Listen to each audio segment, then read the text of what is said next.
get it right, baby. What up, my people? Sorry, Nolans, girl. Nolans. Messing with that, your favorite, your chicken again. Got some tenders. You know what happens with these tenders most of the time. We've been around this corner plenty of times, ladies and gentlemen. But thanks y'all for coming out this evening with the curse, you know what I'm saying, the first initial thought process to y'all is that I'm going to clean these guys down. These are some tenders. And you know how I do with my fajitas. I use the most out of these those wraps. Those soft tortilla wraps I showed you the other day, the Goya, good Goya for you. The same thing. And I know say taco, but you don't need them.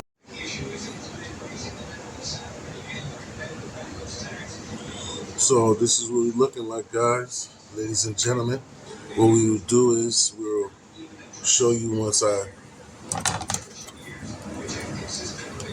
cut my beautiful chicken tenders and make a few wraps out of these things. Makes for everybody that always holds it down. What up, what up, what up, what up, what up, party people? I had to show y'all the wrap of it because remember I didn't even